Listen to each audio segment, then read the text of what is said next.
Okay, so are you ready to like dive into the world of Al Capone? I am definitely ready. All right, so we're doing that today with Get Capone. This is the book by Jonathan Eig. It's such a good book. It is. I think a lot of people think they know Al Capone, right? Like everybody knows the name. Well, yeah, he's like the quintessential gangster. Yeah, exactly. But this book really kind of like, I don't know, throws a lot of that out the window. It does. It really digs deeper, beyond just those like stereotypical, pinstripes and Tommy guns. Right, and I think one of the things that I thought was really interesting was Eig's approach to the whole story. He doesn't just like list out, here's all the crimes Capone committed. Yeah. It's more like... He kind of flips it. Yeah, it's like we're following the investigators and like almost feeling that pressure of them trying to take down this guy. Yeah, you really get a sense of just how obsessed the government was with getting Capone. And it wasn't just like the local police, we're talking like federal agents. The Justice Department, even the president himself was like personally invested in this. That to me is just wild. Right. Like when you think about it. It was a big deal.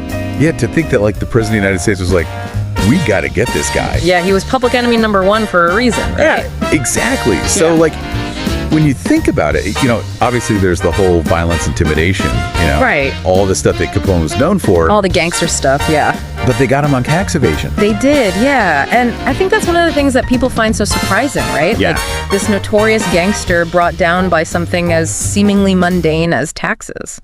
Yeah, so I guess the question is like, why taxes? Why not go after him for, the murders, the bootlegging? Well, for one thing, those were much harder to prove.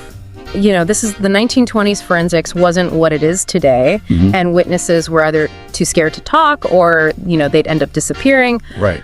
But taxes, those left a paper trail. Oh. So Eliot Ness and his team, they basically had to become accountants. Yep.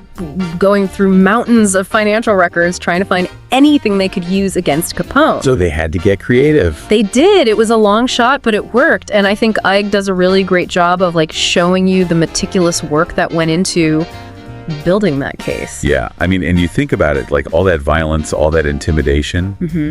And in the end, it was just like... a bunch of receipts. Yeah. That brought him down. That's crazy. And you mentioned earlier how Get Capone, it's not just like a straight biography. Right. It actually busts some myths about Capone.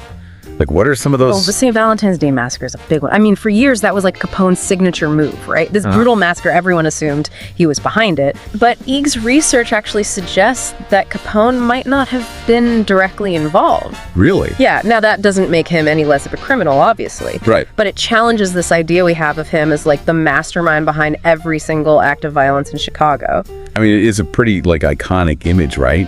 To think that he wasn't behind that. It is, and I think that's what makes this book so interesting. It's not just about Capone the gangster, it's about like separating fact from fiction. Right, and I think another thing that makes this book so good is that it really like brings that whole era to life. Oh, absolutely. It's Prohibition Chicago is like a character in itself in this book. Totally. You can practically smell the, the speakeasies and hear the jazz music, it's just so immersive. Yeah, and I think that through all of that, Eig doesn't shy away from showing you Capone's humanity, too. Yes. He was a ruthless criminal, no doubt, but he was also a family man.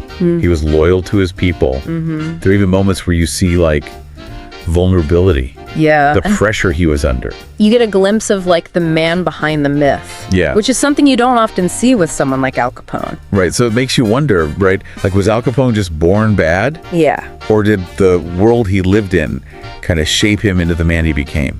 That's the big question, right? Nature versus nurture. Yeah, and I think that's something that you're left thinking about long after you finish this book. Definitely. It's one of those books that stays with you. So anyone listening who's interested in organized crime, the history of Chicago, just a good, captivating read. Good story. Get Capone. It's a must read.